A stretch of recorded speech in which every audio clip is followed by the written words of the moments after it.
Hello, I'm Christine Dahlberg, the Executive Director of the Governor's Council for People with Disabilities. The Council is producing a series of short videos to showcase some of the services and supports that are available to families and adults with disabilities. In this video, we'll be talking about transition to adulthood, specifically transitioning from pediatric to adult medical services.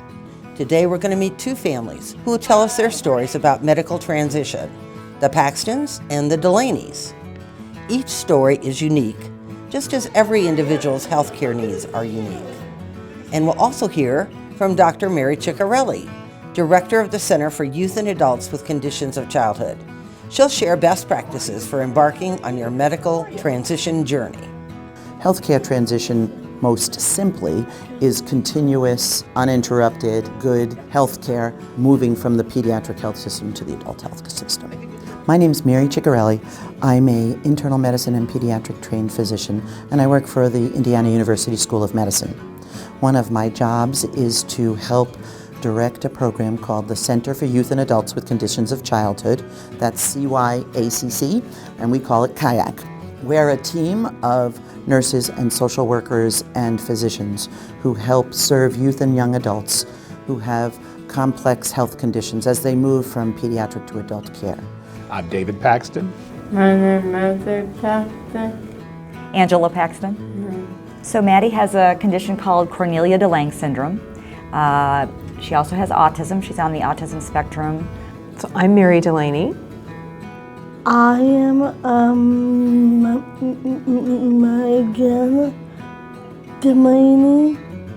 I am 24. So Megan has Down syndrome. So she was diagnosed at birth. With Down syndrome, a lot of the autoimmune diseases are very common. Preparing for transition, which is moving from being a child who's dependent, acted upon by parents who are the proxy decision makers for that child, served by a pediatric health system that provides care in the model of care for children, into a healthcare system that is an adult healthcare system, where the goal is for the person to be as autonomous and self-managing as possible. She's very independent in managing her medicines. We obviously watch her, but she does not need to be prompted. She's very proactive at that. And that's a great thing other families can do early on when they start to think about transition. Just take those short steps. Maybe the child can help take their medication 11 or 12 years old with mom and dad's help, slowly transitioning into knowing when to take it on their own. You can't move from one to the other the moment you transfer. You have to actually build up to and settle down into from peds to adult care. So when you ask when you should start, at birth would be my answer in a not so silly way. When we encourage children to grow and develop, we encourage them to gradually take ownership of themselves in life. When I think about how do you ramp up out of the usual pediatric model of care, I think that kind of starts in pre-adolescence probably sometime, depending upon the natural developmental ability of the child. The typical child at 11 to 12 is forming their own image of self, and it's sometime before age 13 where children form their sense of self as abled rather than disabled. For me, I started thinking about it when she was in middle school, really. I looked at it more from a transition from high school to adulthood. The medical piece is a little bit different.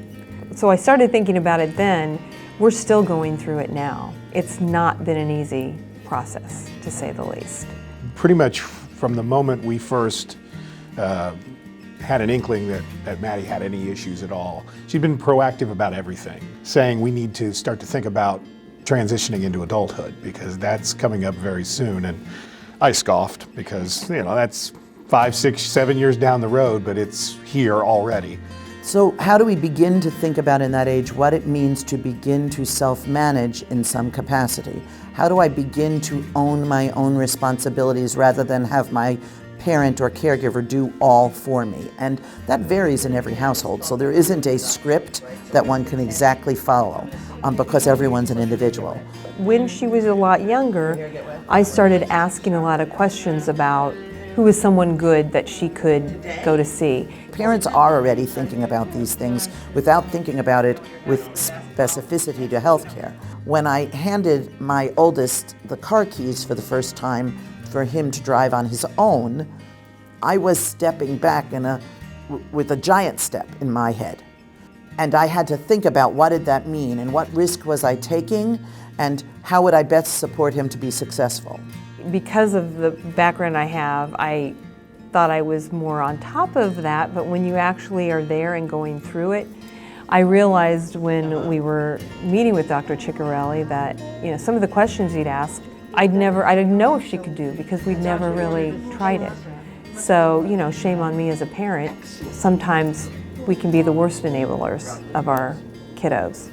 Asking your friends, asking people you know, referrals are probably one of the best. It's been the best thing for us. The domains that are specific to healthcare transitions exist in a couple of different resources. There is a National Center for Healthcare Transition. Its website is gottransition.org. They have toolkits for parents and youth and young adults that are a useful example.